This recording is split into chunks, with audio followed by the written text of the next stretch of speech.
Hey everyone, it's JT, and welcome back to another episode of Executive Insider, where we tap the best and brightest executives out there for their insights on what's going on in the world today. And I am going to be talking to not one, but two executives today who co-authored a really incredible article for the Work It Daily site. And I want to bring that up so that you can all take a look here. And I'll be sure to make the link available to all of you in the chat. But this was an article that was published a month ago now, right in the middle of COVID-19. And two visionaries that are also part of the Work It Daily family decided to get together and collaborate on the 5 things that your company needs to be thinking about when it needs to transform itself, because there's not a single company out there that doesn't need to transform itself at this point so that they can be successful post-COVID-19. Extremely timely article, very insightful, and I feel so lucky that we have both of these wonderful ladies on today. So let me introduce you to Lisa Perry. She's a marketing executive, and Andrea Bjorkman, and she is a talent management, recruiting, and culture expert. So both of these female executives know their stuff, and I found it fascinating that they come from different backgrounds, but realized there was an opportunity to team up and share their expertise in a joint article. So first of all, I don't know who to throw this at first, but which one of you or both of you, talk me through how you came up with the idea to collaborate on this concept from your different backgrounds.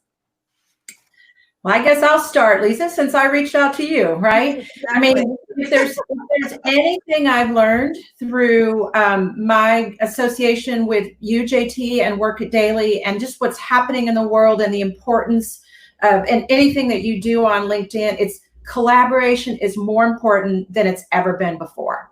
So I had seen Lisa's article and her interview with you. I love marketing. I have a marketing background. I believe from an HR perspective, you're always marketing, right? You're marketing your company, you're marketing your employees, you're just constantly marketing. So I thought Lisa would be a perfect person to reach out to. And it was fun. It was somewhat of a struggle.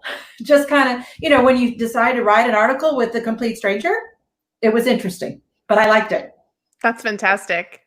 And the only other thing I would add is that, looking at the future and how we could help companies, we thought this would benefit both of our skill sets in providing value to companies and in the transformation that was ahead. Most definitely. And collaborating in the new normal, which is completely virtual. You've never physically met, right? Which is just how we have to do things going forward. So I love that. Okay. So I want to dive right into this, and I've got questions for both of you, but Andrea, I'm going to start with you because you hit on 5 points in this article: employees, leaders, consumers, marketing, and channels, which I thought was fantastic. But I want to hit on employees first. What do you think is the most important thing that a company can do right now to really help transform their business from that employee perspective? Well, there's one thing, but there's also, A, B, C, D is all behind that number one thing. And that is to listen to your employees. Listen, be open-minded, be transparent, be authentic as a leader, right? All the things we talk about from an executive presence perspective. Be willing to be humble and say that you don't have all the answers. Bring them in to help decide how to solve an issue or a problem. Get their buy-in, give them the responsibility. But it's always about listening to them. And a word that I'm hearing a lot about these days is hyper-personalization. And I look at that from an employee's perspective as well as a customer's perspective. Every person is different. And yes, that makes your job a little harder, but you need to be able to personalize the conversations you have with your team members. And that's all about listening to them and giving them an opportunity to share and question. It's interesting you say that, because you mentioned share and be part of the solution. I think a lot of executives feel like in times like this, they need to have all the answers, or they need to be this rock, that comes up with all the solutions that doesn't put more pressure on their employees. Why is that not the right mindset? Well, because nobody has all the right answers. If there's another thing I've learned throughout this whole thing, is no one has the right answers. This is unprecedented. So now is the time to say, I don't have all the answers. I've proven that as a leader, and I need your help. And you're going to get their buy-in like you've never gotten before. Right. Isn't that true? The transparency and authentic. I mean, they can tell. They know when you're lying, right? That's So true. I think they also appreciate when you bring them into the fold and ask them to help brainstorm and solve. Yeah, I think, Lisa, you're so right. When you're saying to them, look, I need you to really step up. I need you to be creative. I need to be resourceful. Well, you have to include them. And that basically shows that you trust and believe in them if you're willing to be that open and transparent. Most definitely. Following up on that, and this question's for both of you, but I'll go with Andrea first and have you pass it off to Lisa. You wrote this article over a month ago, and every day the world is changing. So much is moving forward. What do you think you would have added or done differently, or maybe not at all, when it comes to the advice in this article? I don't think the advice changes. It's the understanding that, as you just said, we are changing every single day. And darn it, you better get used to it, because that's what it's all about. And being flexible and thinking differently, being creative, taking risks. Again, employees know that we don't have all the answers. So let's give it a try. Let's try something new and different. And then I think one thing that has drastically changed because of what's happening especially in our country today, is around diversity, inclusion, equity, belonging, whatever words you want to use. That has changed drastically. Now's the opportunity to take those problems and solve them in a whole new and different way. And we have to, as companies, we have to do it. So that would be a major change that, I don't know about you, Lisa, but I didn't see it coming. Yeah. Lisa, what can you add to that? I think Andrea hit it on the nail, right? Being flexible, you have to in this time, and aligning with employees and customers and vendors, values and interests, in order to be able to effectively move forward. Yeah, you really have to be listening to what's going on in the world right now, the narratives, and just how much that's changing on a daily basis. You cannot put the blinders on right now whatsoever. But that being said, it can be overwhelming, which is why I loved your article's framework, because the two of you at least said, here's 5 areas. Let's start there and work through. And that leads into a question for you, Lisa, because when we talk about trends that we're seeing with consumers, particularly, what are companies thinking about, or should they be thinking about, in terms of shifting their focus to be successful? Yeah, definitely. There are really there's a number of trends, but there are 2 big ones that are shining through that consumers are concerned about right now. Health and wellness, huge concern, clearly. And then a shift to home-based activities is really shining through, as a big one. So the first is, there are 3 things that companies can really focus in on and highlight to address these 2 big trends. One, companies have been doing already, but can continue to do moving forward, which is contactless activities, right? They've been delivering and not touching, right? Dropping off and then walking away, which has been great. There have been online shopping. There have been curbside pickup, which all of that has been great. Some things that companies can do to better themselves is contactless payment. We all have credit cards on our phone, and we can pay that way. And so companies need to get better at that. I've seen restaurants, I don't know if everybody has seen this, but they've done greenhouse, cylinders where people can, eat in this greenhouse. It's kind of an extreme, but, people are being creative in how we can do contactless engagement. The other is health and wellness, nutrition and supplements, really, and just overall health and wellness in general, right? So there's nutrition, supplement companies are just soaring right now. People are really concerned about how to stay healthy amid COVID, right? We've seen meat companies that have been infected with COVID, and the supply chain. So people are shifting to plant-based alternatives. Just recently, the announcement of airline companies and ensuring that you have to wear a mask. So companies are really shifting to say, how do we keep people safe and looking at wellness overall, right? And then home-based activities, right? Even though the states are opening up, uh, you know, people are still, like, restaurants are only 25% open, right? And there's still the rise of COVID. So there's still some concern. And there are people out there who don't like to cook.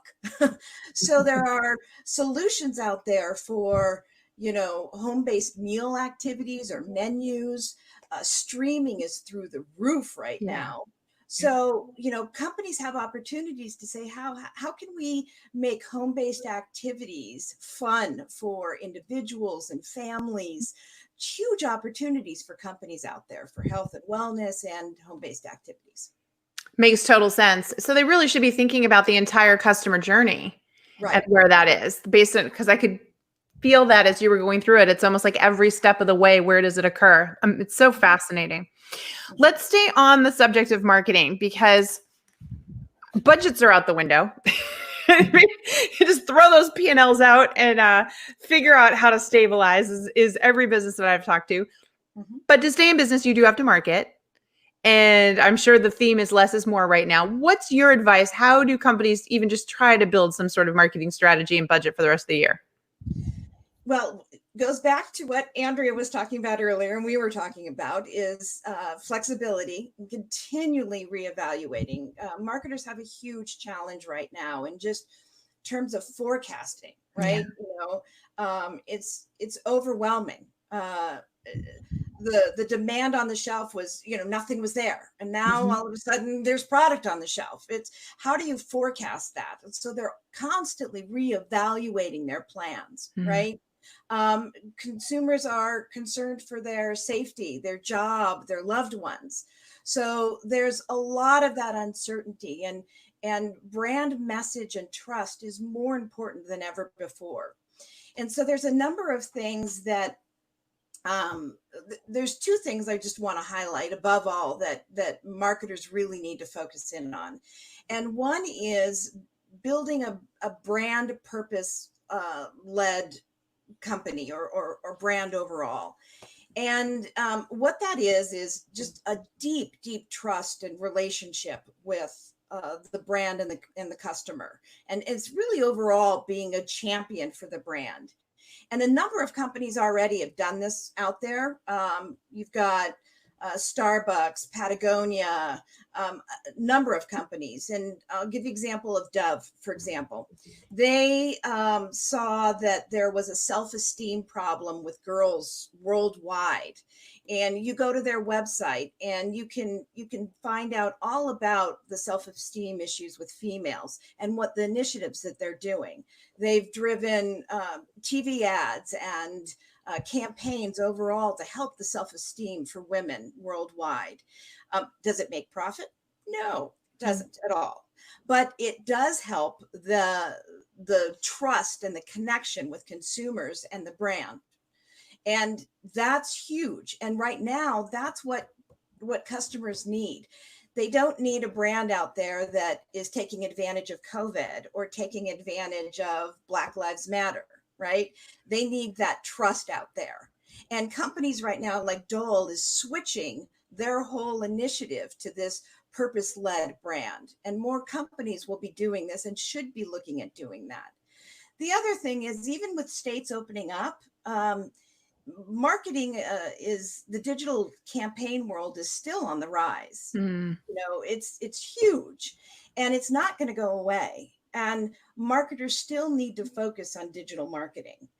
Huge opportunities out there to continue to focus, even with this uncertainty out there of what should I do? What's the forecast? Where are they going on in store? Are they going online? Digital is not going away, and there's opportunity for PPC and display and search, and they should still focus their efforts on digital. So those are the two things that marketers really need to focus in on. Yeah, I just listened to a podcast yesterday with Jonah Peretti, co-founder of BuzzFeed, and he said credit card purchases during COVID-19 are down 15%. Online purchases, purchasing through things that people have seen online, up 85%. Yeah. which makes total sense, right? And I want to go back because I want you both to address this. It's a little bit of a curveball question, but you mentioned the whole brand thing and how authentic it needs to be and deeply connected. It can't be surface. We've seen a lot of companies, in my opinion, jump on a little too prematurely with, for example, Black Lives Matters or COVID, and it be very surface, right? They just want to say they belong, but there's been no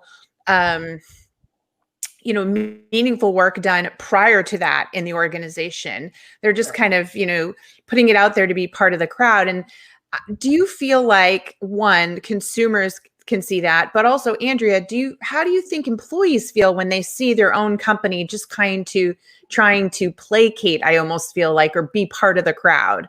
What do you all think about that?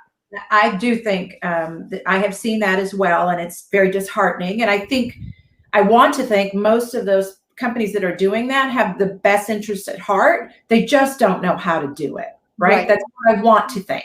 But I do believe it being disingenuous is not going to get you where you need to be. Employees do not want to work for a company that isn't really being authentic and doing the right thing. And I do see, and I've had some conversations with some folks that are work at some of those companies, and they've said this has turned them off completely. They would prefer to not do anything at all. Yeah. Interesting, right? And would you agree the same thing there, Lisa, on the consumer side? Does that impact buying decision overall long term? Consumers see through that right away. They can see authenticity right away, and that's why brands need to walk the walk. If they say they're going to be sustainable, it needs to be throughout everything that they're doing. Not just we're going to change our packaging, but how are they doing it through their manufacturing process? How are they living and breathing it through every facet of their organization? So the same with Black Lives Matter. What are they doing throughout their entire organization? You can't just all of a sudden throw out a message. You have to be living and breathing this throughout your whole organization. And just to close out that part of the conversation, which, if anything, I've learned, and we did a live session earlier this week, we're not ready yet to jump into actionable items. There's a lot more we have to learn and understand before we can do effectively. So to your point, if you're really going to commit to whatever the subject is or whatever you're believing in your organization, there's a lot of work that needs to go into that versus, slapping together a campaign and saying, look at us, which I think is huge. Right. So let's talk about channels then.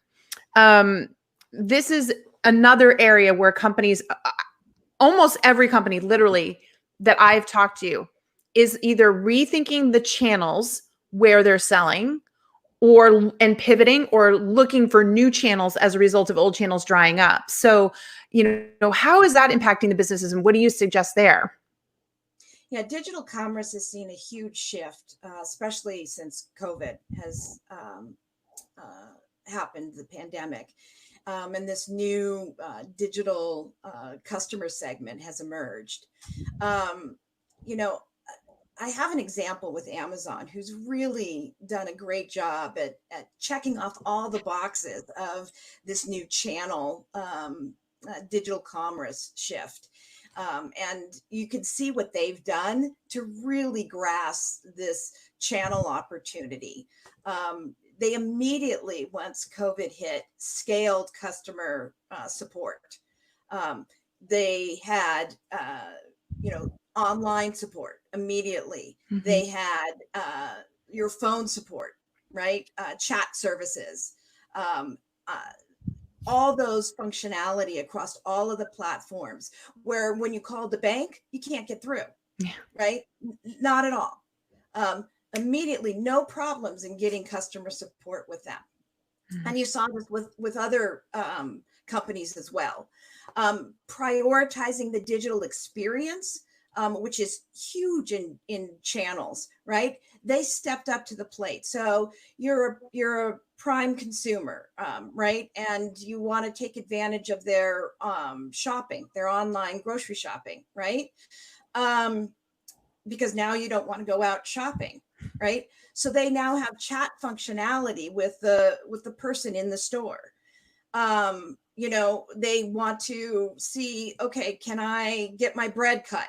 I want to get a sourdough bread. Can I get it cut? Yes, you can get it cut. That's a real interaction channel experience that you don't see with other companies. That's huge. And they immediately put that into action.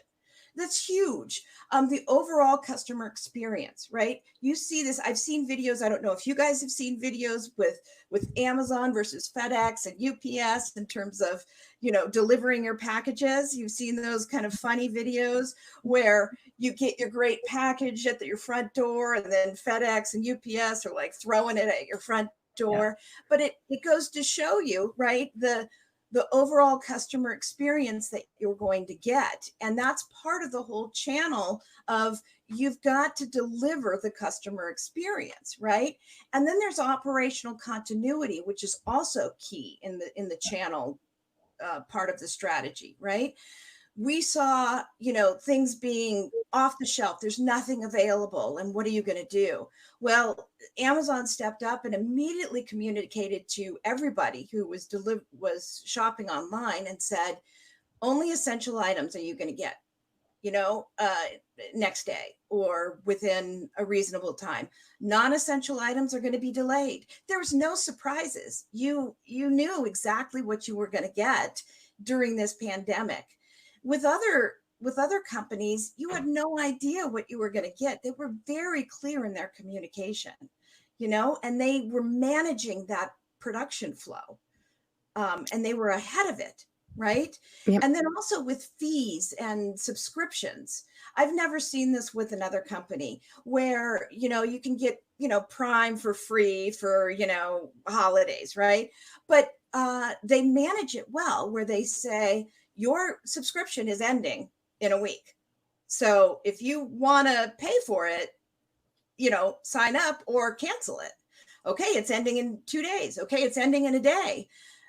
I've had companies where they just sneak it under the rug, and then you're just billed, right? So they're very clear. And this is all part of the whole channel strategy in terms of managing the customer experience. And then it's part of, when we were talking about with the marketing and the consumer, it's building trust with your overall experience. So this new digital commerce goes into how are you going to manage the continuity, the overall customer experience, the digital experience, the fees, all of that. It's really important as customers plan out that strategy.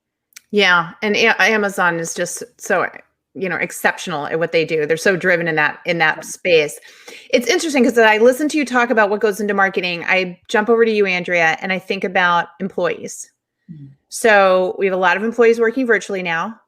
It changes entire HR models. It probably changes what we need to have available to our employees. How do you think HR departments can do the Amazon way, like Lisa just mapped out, and make sure that they are anticipating new needs and updating people and keeping that trust? How does that work?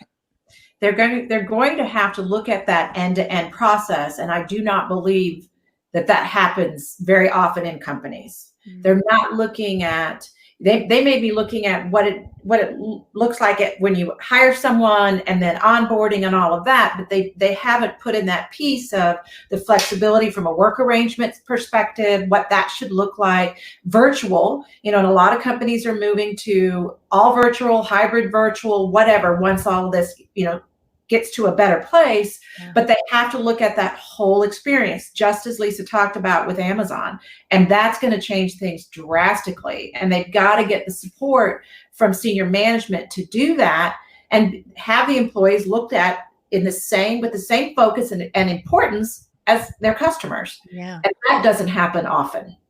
No, it doesn't. And I think it's so important. I saw 2 different studies this week, 60% and 86.3% of the people surveyed in these said now that they've worked from home, they want to stay working from home. Right. And for valid reasons, right? So, but entire, HR models are being shifted. And as you pointed out, they're equally the customer. So companies are not only having to figure out how they're going to market and make money, But if you don't have your staff adapting, what's the point anyways, right? To balance those two sides, which I think is so fascinating. So question for you both. If you had to prioritize, because there's just so much that companies have to think about, but in each of your respective spaces, if you had to prioritize and say what the first step would be when you went into an organization right now and needed to help them improve post COVID-19, what would it be? So Andrea, what about you? What would be the very first thing you do with HR? Well, it would be having the conversation about what does today look like? How does it differ from your old model? Where are the areas? And certainly I'll go back to diversity, inclusion, equity, belonging, all of those great words to describe what your culture should look like. Where are you with that? It's about data gathering and understanding what employees need, where the commitment is from an employer, from a leadership perspective. It's really going in there fresh, right, and analyzing what's happening, where the misses are, what can we use what do we want to continue that we've learned from all of this process, and how can we continue to improve? That's the key, is continuing to improve and being flexible, as we talked about before. Yeah, definitely. Lisa, what about you? I think, what I said was being flexible, aligning with their consumers' interests and values, and then identifying quick profit wins. I mean, now's not the time to look at long-term strategy. It's really about getting in there and seeing where you can drive profit wins on your core values, and really identifying your core values and sticking with that and building the trust of your company and your brand with consumers. You don't want to go off course. You want to really stay focused with who you are and chart that with consumers. Now, again, there's an opportunity to transform yourself to be that purpose-led brand, right? And take that opportunity to do it. But you really don't want to make huge swings right now. You really want to identify, those quick opportunities to, low-hanging fruit, so to speak. Again, not long-term is not the goal here. So that kind of leads into a question for both of you around expense and pricing models. So one, you're talking about these quick wins and looking for quick ways to make that money before you have to make these decisions about what the new pricing models look like, new expense. Andrea, on the employee side, I'm starting to hear about a lot of organizations saying we need to unilaterally look at everybody's salaries because we literally can't sustain the business model because we can't pay people what they were making before. So what do you think about that standpoint? Because it's we've never had unemployment this high. A great example, again, going back to BuzzFeed, Jonah Peretti said, look, we've had the highest number of views of BuzzFeed in the history of BuzzFeed. And we've lost more revenue than we ever have before. Yeah. Right. So he's like, I can't change the fact that companies don't have budgets right now, this or that. They furloughed, they laid off, and they did unilateral cuts. Everybody took a pay cut in the company, and he's not taking a salary. So do you think that that's one of the things we might see? He has a very loyal brand, though, right? That the employees, everyone really believes. So they supported it, which goes back to, I think, Lisa's point about if you have really strong brand, hopefully your employees will be able to handle that. But do you think we're going to see more of that? I do, but I think that the way I would approach it would be, let's look at the work and how the work is done and who the work should be done by, whether that's AI, whether that's a human, whatever. Let's not, now temporarily, we may have to do an across the board cut, and that is happening a lot. And whether your employee, your brand loyal or not, you're going to take it, right? Because otherwise you're in that huge unemployment market. Right. So, but it's being transparent. It's talking about it, making nothing that's done behind the scenes without some understanding of how these decisions are being made. It's about leadership taking the cut, right? It's not, if they're not taking the cut, the rest of it is, you're going to really lose people there. Even if they don't leave, they will not be engaged. Right. So, but my first, let's look at the work and who should be doing that work, or whether that work should be done at all. Yeah. Well, and in both cases, it keeps coming back full circle to what you've both said about honesty, transparency, inclusion, helping your staff understand, not trying to have all the answers or make decisions in secret, right? Giving them the facts and information, which we've got a question as a result from Jim. Jim says, the question is authentic, quote unquote, social responsibility actions probably needs to start at the top. Any tip for experienced leaders and teams to get there effectively and in a timely manner? Yeah, great question, Jim.